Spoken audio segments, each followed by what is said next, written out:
torban kana waan gaggaarii godhamaadhaa ture Oromoo World Congressiin walgahii bareedduu gaggeeffatee hegereen Oromoodhaa walitti qabanii haala mijeessuudhaaf tattaaffii guddoodhaan godhamaadhaa jira. Biyya keessaayis waraanni bilisummaa Oromoodhaa tarkaanfii cucculuuxuu hedduu fudhachaadhaa jira. Diinni keenya guyyarraa kufaadhaa guyyarraa hamileen diinaa kufaadhaa hamileen qabsaa'otaa ol kaadhaa abdiin saba keenyaa daranuu cimaadhaa deemaadhaa jira. Haala garii akka hamileen uummata keenyaan kufneen waan takka dubbachuu barbaade. Namoota waan xiqqoodhaan hamileen cabxuu waan xiqqoodhaan sammaasii hamileen isaanii haatu kanaan xiqqoo jajjabeessuu barbaade.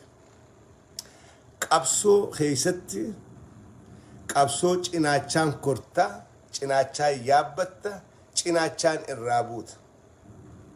Kuni jecha qabsoo tana keessatti jecha beekamaadha. Qabsoo namni eegalee galmaan goon jiru. Warri bar Finfinneetti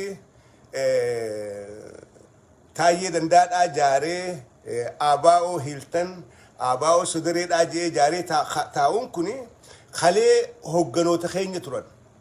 Bosona Oromiyaa keessaa qabsaawaa turan. Warra jireenya isaanii guutuu qabsoo Oromoo irratti fixe. Warri akka Galaasaa faan, warri akka Araarsoo Biqilaa faan, warri akka Jaarraa Abbaa Nagaa faan, warri akka Atoomsaa Kumsaa faan, warra qabsoo tana keessatti jireenya isaanii guutuu fixe. Garuu daqiiqaa maayyii irratti doogora keessa galanii arraan tana OPDOdhaaf ergamaadhaa mooraa diinaa keessa jiran. Kanaafi hayyoonni dur qabsoo tana cinaachumaan koranii cinaachumaan irraa ba'an qabsoo keessatti dadhabuudhaa jira, hifachuudhaa jira, abdii murachuudhaa jira. Akkuma kun hifatee yookaan abdii muratee qabsoo keessaa bahu kabiraa ammoo hamilee horatee qabsaa'uudhaaf muratee sabaaf if kennee qabsoo dabalamaadhaa deema. That is the process. Qabsoon akkasitti deemte. Tokko hamileen cabxee keessaa ba'a. Kun ammoo hamileen isaa jaaramtee guutamteeti onnatee qabsoo dabalama. Kun adeemsa qabsoodhaati yeroo hundaa'u. Qabsoo keessaa gaafa namoonni qabsoo keessaa ba'an qoonni isaan kalee qabsoo Oromoodhaatiif osoo hin ganin dura gumaachan akkasumatti ta'a. Waan gaarii godhanii Galaasaa faan kalee waan gaarii godhan. Bosona Oromiyaadhaa gobeelle keessatti garaa hidhatanii beelawanii qabsoo tana hooggananii qabsoo Oromoodhaa achi keessaa ol baasuu keessatti qooda guddaa qaban. Garuu arraan tana eessa jiran hogguu jenne arra mooraa diinaa keessa jiran. Arra qabsoo kalee godhan san faallaa isiidhaa deemaadhaa jiran. Arra marroofaadhaan mormanii arra ijoollee barattoota Oromoodhaa, ijoollee goota Oromoodhaa tan Oromoodhaaf onnattee gaafa yeroo siidhaa baatee sabaaf loltu kanaanii manguddoon teenya Finfinnee teessee mormaadhaa jirti. Sirriin jiranii marroofaanii gaaraa maal godhanii qawween maal nu barbaachisaa qawween maal nu feessa jedhamaa tana Galaasaa faan. So wanni ammaan tana ta'e kunis jara keenya dhageeffadhaa. Waan caffee raammisuu akka gaarii dhageeffadhaa. Wanni amma ta'e kunis diinni OPDO'n ajandaa nuuf baaftee akka nuti kanarraa haasoynee wal nyaannee wal afaan deebinee isaaniif ammaan tana akka injifannoo ilaalan. Garuu qabsoo keessatti adeemsa qabsoo Oromoodhaa keessatti kuni tureetis jira fuulduraas jiraachuudhaaf ta'a. Lichoo faadhaas gaggeessinee jirraame. Nama hayyu duree dhaaba kanaa ta'ee yeroo dheeraaf deemaa ture Galaasaa faanis Taayyeedhaa wajjin jira. Leencoon Lataadhaa hayyuun qabsoo Oromoodhaa jennee bara meeqaantam jala deemaadhaa turrees arraan tana ijoollee teenya tagaaraanottu kana mormuun hin jira. Balleessuudhaaf dhagaa garan galchine hin qabu. So kuni adeemsa qabsoodhaati. Taayyee asirratti injifannoon himata akka illee hin jirtu. Gollichi dheengeedhaa kalee Oromoodhaaf waan gaarii godhe yes. Akkuma Galaasaan fa'aa waan gaarii godhe. Akkuma Leencoon fa'aanis barsaa waan gaarii hojjete. Akkuma Araarsoo fa'aanis waan gaarii hojjetan. Lichoonis gollichinis waan gaarii hojjeteeti. Ture gaafa qabsoo keessa jiru. Arra garuu qalbi cabaan tahuu, abdii murachuun tahuu, sobamee tahuu, bitamee tahuu, fayyaa dhabee tahuu, yookaan maraatee tahuu arraan tana taayee faaqinaa taa'ee jechuudha. Sigalee kuni waan haaraa miti qabsaa'onni akka gaariitti tolchanii beekan. Qabsoo keessatti kun beekamaadha baramaa bara duriis gaafa qabsoon tun eegalturraa kaasee gantoonnis numa jiran akkuma gantuun gantee qabsoo keessaa baatutti qabsaawaanis onnatee qabsoo dabalamaadhaa deema. Qabsoon Oromoodhaa haala kanaan deemaadhaati arra sadarkaa if duuban deebina irra geesse. Arra gaafa lichoon keessaa bahu zooniin kibbaa arra yoo gabaasa dhageessan injifannoo galmeessaa oolan. Injifannoo galmeessaa oolan.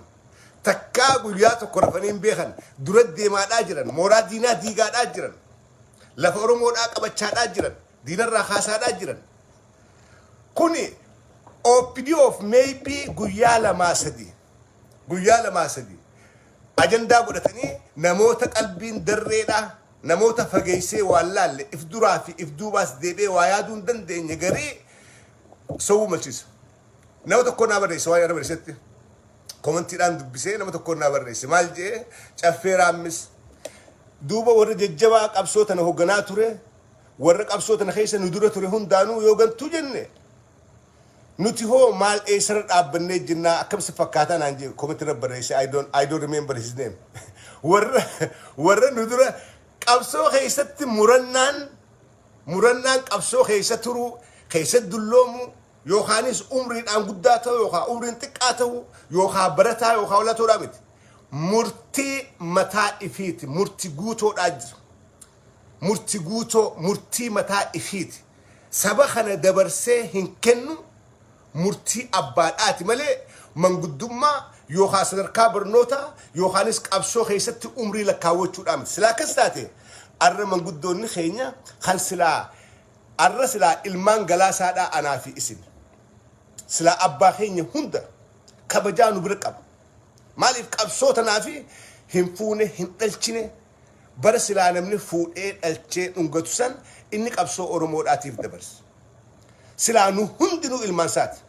Garuu arraan tana bakka inni dhaabbatu yoo laalle bakka inni dhaabbatee arra qabsoo Oromoodhaa tana balleessuudhaaf halkanii guyyaa dalagaa jiru kana guulaalle abbaan keenya maal tahee maaliif umrii kanaa waan akkanaa dalagaa maaliif umrii kanaa waan umrii isaa guutuu dalagaadhaa ture if duuba deebee ifirraa balleessaa jenneetiin hundinuu nu dhagama. I feel that way. Galaasaan gaafaan biyya dhaqee wajjin ture mana keenyatti afeeree bira dhaqee wajjin ture namaan kabajaa guddaa qabuuf garuu gaafa inni anniyya keessa gaddeemu warri geggeessaan biyyaan ture waan inni deemuuf naan galle maaliif abbummaa kaleedhaasan kalee hooggana kiyya ture namni kun nama marqaa wajjin nyaanne nama shuuroo wajjin kokorfan nama qaacarra wajjin rafne nama wajjin duutin dhufte nama wajjin dheessine nama wajjin ariine kanaan amanee fuudhee anniyya keessa gad erge inni daanuu filmaataaf qopheeffachuudhaa deema paarlaamaadhaaf fiiguudhaa deema ummata anniyyaana filadhaa isin keessaan ture Oromiyaan bilisoomteetti na filadhee daa inni kanaaf deema awween beeka honestly akka abbummaa sitti laayetiin hooggana kiyya kakaleedhaa jee amanee ganda keessa gad erge.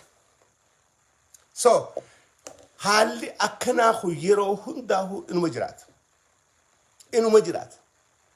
Arra OPDO'n taayeen footoodhaaf caffee raammis maal jejaa it is just for 3 days or maybe 2 days. An dubbii isaan jalaa qabu guyyaa miti yookaanis isaan hojii dibbee dha'u guyyaa miti.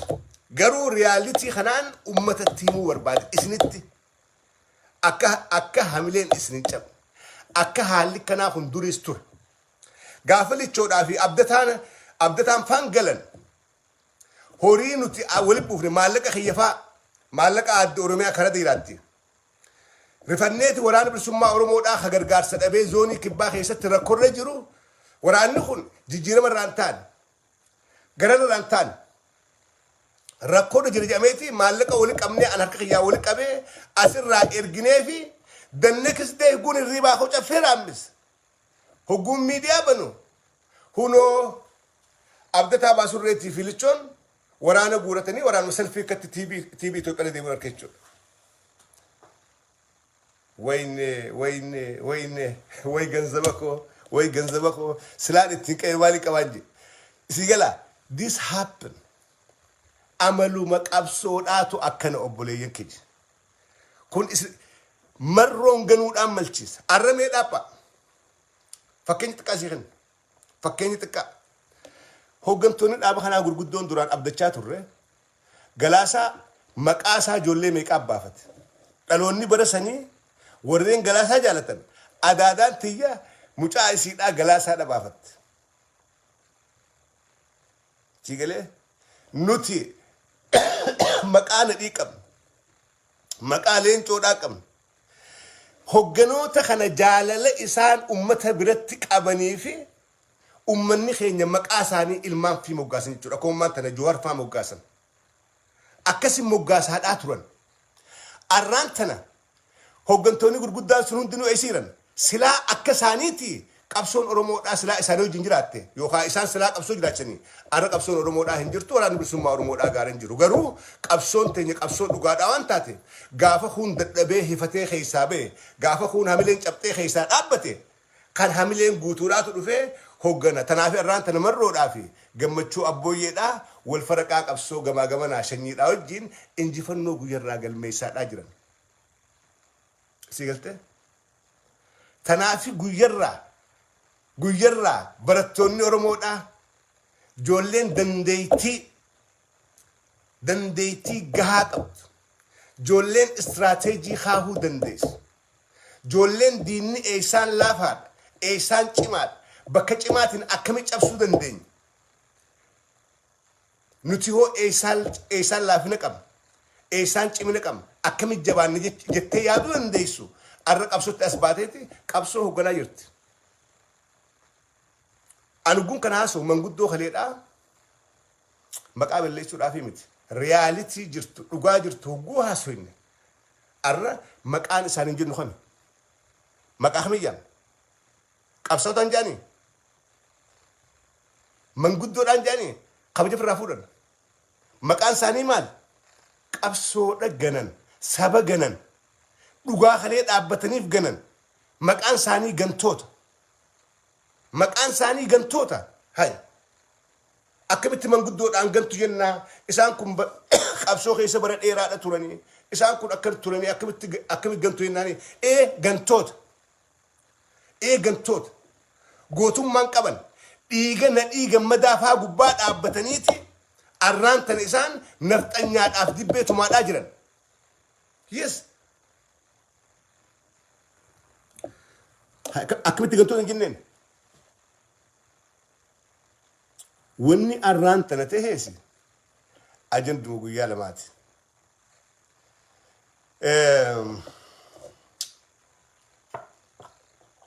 awwalii sidhaam dogoggora kanaa ifirraa eega fuuldura I don't want to talk about that garuu dogoggora kanaa ifirraa eega rogeeyyiin oromoodhaatis miidiyaaleen oromoodhaatis misteekii saba miitu akkan hojjenne irraa ifeega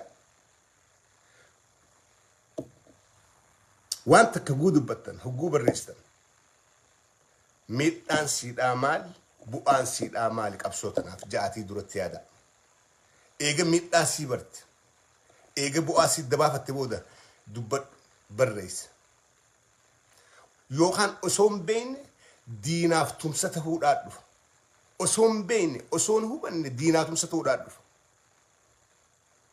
look what happened 2 weeks ago arra waan ta'e ilaala diinaaf kabareejii kennuun sirriidhaa miti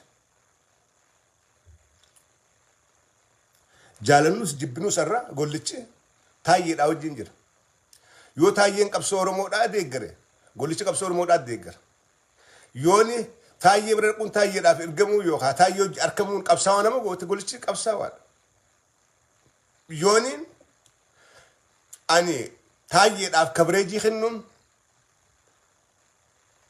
yoo qabsaawaa na goote qabsaawaan ta'a yoo gantuu na goote gantuun jaama that's how it is dhugaan adiidha kijibni gurraachi adda baafnee akkasitti haa laallu dhugaa walitti himaadhaa waliin haa deemnu mistake sabarratti kan hojjenne saba guddaa kanatti qabsoo namni kumaantamaan irratti wareegame qabsoo namni meeqaantam irratti wareegame kana akka hanjamaa kan goone social media gubbatti follower argachuudhaaf social media gubbatti ililliidhaaf fi onni argachuudhaaf social media gubbatti namni ililil jeenu ililchuudhaaf akka sabarratti dogoggora hin hojjenne we don't need anything gunutu guaso asirra Facebook raasoo dhaafan bu'aata kallee harkan bu'aata kallee namni sunu naaf waliin jiru harkan haadhoon keessa waa takkallee naaf hin gootu ililli fi onneen olartan an fuudhee baankiin kaan waa takka naan gootu na daawwattanii nan daawwanne nothing anaaf jiraman qabdu yoo wanni bu'aa qaba yoo wanniin an haasawu saba kanaaf bu'aa qabaatti yoo waan an dubbadhurraa isin dhageessanii waa hubattan waa bartan an saniin barbaada miidiyaaleen keenya hundi rogeeyyiin keenya hundinuu waan kanarratti focus godha dogoggora kan maanta ta'e kana deebitanii akka hin hojjenne akka hin hojjenne tabiraa waan ajaa'iba namatti ta'u qabsoo Oromoodhaa keessa dubartoota hedduudhaa jira durirraa eegalee dubartoota qabsoo tanaaf wareegame dubartoota qabsoo tana keessa dhabame kumaantamaan jiran akkuma dhiiraa dubartoota qabsoo tana keessattis sadarkaa hoogganarra ture hedduu jira garuu dubartii ganta takkaa dhageessanii warra maantana aabaa'oo hiiltan aabaa'oo sodareedhaa ka Finfinnee keessaa taayyiin olii gadi hin deemu kana keessa dubartiin jirti takkaa dhageessanii dubartiin keessanii jirtiin isin jee isin na barreessa manguddoon gatte hundinuu manguddoo dhiiraati dubartiin keessan jirtu dubartoonni kaleedhaas seenaa isaanii seenaa qabsoodhaaf wareegamaniiti qabsoodhaaf waadamaniiti qabsoodhaaf hidhamaniiti qabsoodhaaf ajjeefamaniiti qabsoodhaaf gudeedamaniiti malee qabsoo gananii dubartoota Oromoodhaa takkaan dhageenye dubartoota Oromoodhaa kabajaa guddaa qabdan dhugaa dubbachuudhaaf keessattuu haala ammaan tana deemu keessa dubartiin Oromoodhaa takka mul'achuu dhabuun isin boonsa ifin boona dubartoonni Oromoodhaa ifin boona dubartii Oromoodhaa hidhamaatis turte ajjeechaan murtiin ajjeechaatti kennamaadhaa turte abdii muran never dubartiin Oromoodhaa gudeedamaadhaa turte ajjeefamaadhaa turte takkaa dubartiin Oromoodhaa ta hamileen sii cabxee harka ol qabdee diina galtee dubartii qabsoo keessa turte tagaltee badhaadhina mee takkaa gartanii dubartoota Oromoodhaa mataa ol qabadhaati ifin boona dhugaa ifin boona nutuu isiniin boonnee jirra ifin boona akka gaaritti saalaan qabsoo isa turte ambar qabsaa'otaan baana dubartoota Oromoodhaa qabsaa'ota warra kalee kilaash hidhatee lolee lolchiisaadhaa ture warra kalee kufee ka'ee diina mataa facaasaa ture warra kalee dirree qabsoorraa diinaan qabamee hidhamee murtiin du'aatti dabarte laala rakkataniis cinqataniis duuti dhuftuus waan itti manaabaan san hin ganne sanumaaf durii dabran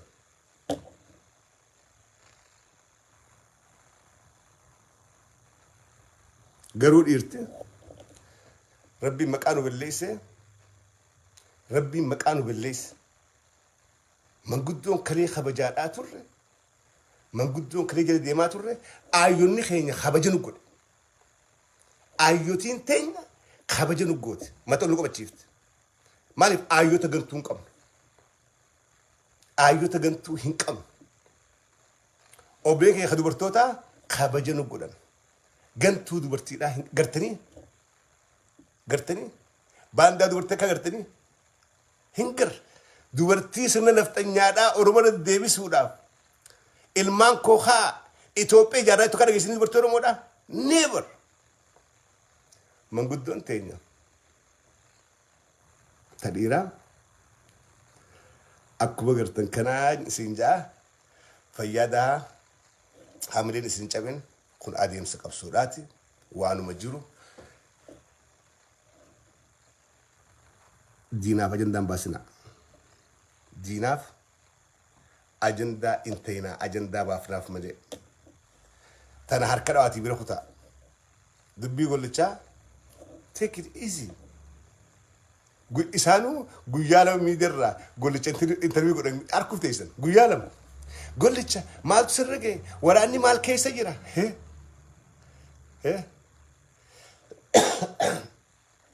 Waraan mee hamilee waraan bilisummaa Oromoodhaati akka hogganatti maal si fakkaata obbo Gollicha? Waraanni abdiin qabu bibittinnaa'ee jira. Dhugaa uummata keessa soso'uu hin danda'u. Namoota muraasaatu shiftaadha malee kun waraanamti. Kun guyyaa lamaaf waan akkanaa godhuun isaanii we know. Awwaan OPDO'n amata dhufu godhuu teessu caffeeraamis arraan beeka na amantanuu amanuu baattanuu.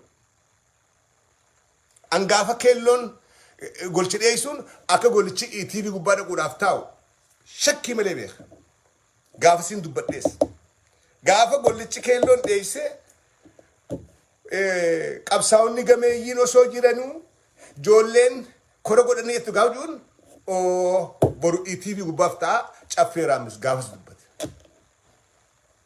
Gaafa siin dubbadhe. Namni ijji halaalatti waan garre tan mutaadhaan of keessaa guurin jetti Oromoon.